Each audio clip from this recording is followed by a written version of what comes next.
Hi, everybody. I'm Sue McNaughton, the Communications Director for the Pennsylvania Department of Corrections, and I'm joined today via Zoom with Michelle Baker. She is the Inmate Employment Coordinator at the State Correctional Institution at Greene, which is in Greene County. And joining us on the phone is Trisha Ray, who recently retired from Correctional Industries at SCI Greene. Hi, ladies. Hi, how you doing? Thanks for joining us. So we are undergoing a program where we want to highlight the great work that our employees have done and are doing. And of course, this is Institutional Parole and Corrections Employee Week, so congratulations on that. And Trisha, even though you're retired, we still celebrate you as well. Thank you. It's only been a week. Only a week. Okay. Yes, retired a week. So ladies, tell us, let's start with Michelle. Tell us what you two did together recently. Well, thank you for the interview. Thanks for having us. So when this all started and we had to start wearing the mask, we came in and the first day, everybody, they're issuing the mask, everybody's getting them. And yeah, there's a lot of frustration and trying to get used to them and not really comfortable. And, you know, obviously they all look the same.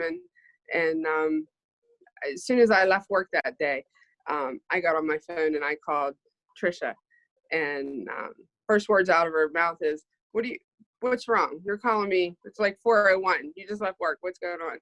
And I said, please help us with these masks. We need something that's a little more comfortable, that's more user friendly, you know, so to speak, that just a little more adaptable and a little bit nicer, a little more comfortable. And of course, she had a mask for me that night. She had one. And Okay. It was shortly thereafter that she started producing and sending masks in.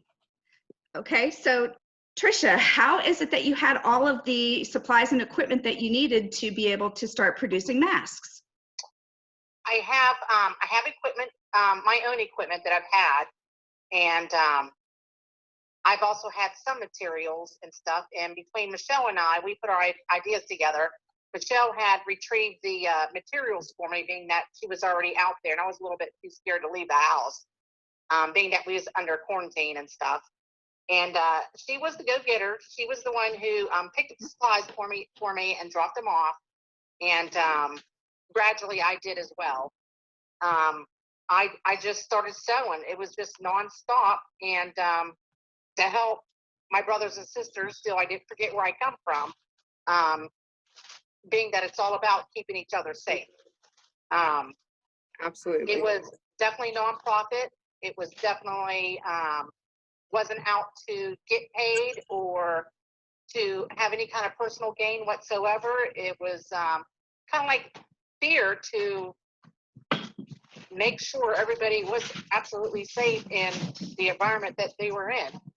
And so I started sewing away, and Michelle would come over and pick them up off my porch. I wouldn't even let her in my house. Social distancing. We did. We was very strict on it. She would drop the material and the supplies off in the front door, and I would go out and get it, and the finished product was out there for her, and she'd pick them up every morning. Wow. To donate them to the coworkers inside the jail. That's amazing. And we done it for several weeks, and kind of like got a little bit burnt out, but I was still happy to do it. Right. And I was very happy and very grateful. And you donated them, obviously, so for free, but how were you like reimbursed for your supplies and everything? There were a lot of people were very generous and offered donations for the masks. Many people said, how much are they? And I said, they're not for sale. If you want to donate to help cover the materials, that's fine. And, most were very generous about doing that. That's terrific. Yeah. There was also donations with, there was also donations with materials and elastic. Okay. They did both, rather it was money or materials and supplies. Perfect. And how many masks do you think you made? For just the gel, I probably made about 500, give or take a few. Wow. And that's probably about the number of employees that work there, right? 500, 600 maybe? We have 700 plus. Really? I believe. Okay. Yeah. And then did you make masks for other individuals besides your coworkers at SCI Greene? I myself, I have donated with other like hospitals, a cleaning company through West Virginia, or even here in Greene County, state troopers, other Nice. people in the community, nurses. If they stop, you know, they'd ask, hey, I'm not allowed to sell them. It's donation only. If you want to contribute, that's fine. And if they'd ask, if they thought, you know, $5 was fair, $5 was fair, you know, and it would go right back into supplies. Whatever I could get, it went right back in there. Until the Amazing. supplies ran out. Right. Absolutely. And Trisha and I were discussing earlier the fact that, you know, you could go to your local Walmart, but there's no fabric, there's no notions there anymore. The shelves are pretty much picked clean. Yeah, Yeah, very much everything's so. very there. I mean, people are absolutely fighting over material. I was totally surprised. You can only do your best, be the better person, and keep on going. I just keep Well, on doing the good. I have to say congratulations to the two of you.